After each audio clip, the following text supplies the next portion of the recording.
Israel पर भड़के मुस्लिम देश, खाड़ी देशों ने कैसी चेतावनी दी? क्या छिड़ने वाली है एक नई जंग? इजराइल ने पहले गाजा पर हमला किया, उसे इंसानों के रहने लायक नहीं छोड़ा और फिर उसके बाद वेस्ट बैंक पर कब्जा जमाने चला है। वेस्ट बैंक जॉर्डन रिवर का वो पश्चिमी हिस्सा है जो फिलिस्तीन के नियंत्रण वाला भूभाग है। इजराइल की संसद नेसेट में वेस्ट बैंक पर कब्जे से जुड़े कानूनों को मंजूरी भी मिल गई है, जिस पर खाड़ी के मुस्लिम देश भड़क उठे हैं। यूएई, कतर और सऊदी अरब ने बड़े ही कड़े शब्दों में इजराइल की इस हरकत का विरोध किया है। खाड़ी देशों ने इसे रेड लाइन करार दिया है और अब्राहम अकॉर्ड पर संकट आने के संकेत दिए हैं। खाड़ी देशों ने इशारा किया है कि इजराइल के इस कदम से अब्राहम समझौता खत्म हो सकता है। यह समझौता मुस्लिम देशों और इजराइल के संबंधों को सामान्य करने की पहल है। कतर और सऊदी अरब ने इजरायली नेसेट के कब्जे वाले पश्चिमी तट पर इजरायली संप्रभुता थोपने के कानूनों को मंजूरी देने की कड़ी निंदा की है।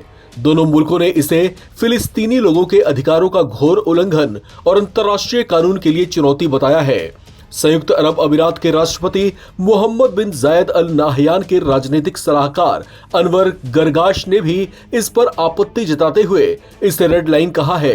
कतर के विदेश मंत्रालय के बयान में कहा गया कि कब्जे वाले पश्चिमी तट पर इजरायली संप्रभुता थोपने और बस्ती बसाने के उद्देश्य से दो मसौदा कानून को लाना चिंताजनक है। कतर इसे फिलिस्तीनी लोगों के ऐतिहासिक अधिकारों का घोर उल्लंघन और अंतर्राष्ट्रीय कानून एवं संबंधित प्रस्तावों के लिए चुनौती मानता है।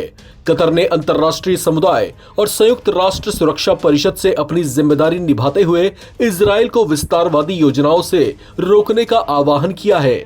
इजराइल की संसद में वेस्ट बैंक पर कब्जे के कानूनों को शुरुआती मंजूरी पर अमेरिका ने भी कड़ी आपत्ति जताई है। अमेरिकी उपराष्ट्रपति जेडी वेंस ने वेस्ट बैंक के विलय पर इजरायली संसद में हुए मतदान को अपमानजनक करार दिया है। उन्होंने कहा कि ये बेवकूफाना कदम ट्रंप की नीतियों के खिलाफ है। इस मुद्दे पर सऊदी अरब, कतर और यूएई जैसे मुस्लिम देशों की भी कड़ी आपत्ति है। वहीं इजराइल के सबसे खास सहयोगी अमेरिका ने भी नाराजगी जता दी है। वेंस ने इजराइल की संसद में हुए मतदान को लेकर उठे सवालों पर कहा कि मैं व्यक्तिगत रूप से इसे अपमानजनक मानता हूं। अमेरिकी राष्ट्रपति डोनाल्ड ट्रंप प्रशासन की नीति ये है कि वेस्ट बैंक को इजराइल नहीं हड़पेगा।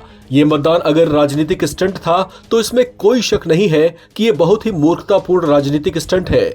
सऊदी अरब ने भी इन कानूनों को मंजूरी दिए जाने की निंदा की है। सऊदी विदेश मंत्रालय के बयान में कहा गया कि सऊदी अरब इजराइल की बस्तियों और विस्तारवादी उल्लंघनों को पूरी तरह से अस्वीकार करता है। सऊदी अरब फिलिस्तीनी लोगों के 1967 की सीमाओं पर पूर्वी यरूशलेम को अपनी राजधानी बनाकर प्रासंगिक अंतर्राष्ट्रीय प्रस्तावों के अनुसार अपना स्वतंत्र राज्य स्थापित करने के अंतर्निहित और ऐतिहासिक अधिकार के प्रति अपना समर्थन दोहराता है। इजरायली संसद ने कब्जे वाले पश्चिमी तट पर अपनी संप्रभुता लागू करने वाले विधेयक को प्रारंभिक मंजूरी देने के लिए मतदान किया है। ये फिलिस्तीनी क्षेत्र पर कब्जा है जो अंतर्राष्ट्रीय कानून का उल्लंघन होगा। 120 सीटों वाले नेसेट में ये बहुत कम अंतर 24-25 से पारित हुआ। ये विधेयक को कानून बनाने का पहला चरण है। नेसेट के बयान में कहा गया है कि विधेयक को पश्चिमी तट के क्षेत्रों पर इजराइल की संप्रभुता लागू करने के लिए प्रारंभिक मंजूरी दी गई है। हालांकि इस मंजूरी के साथ विवाद उठ खड़ा हुआ है।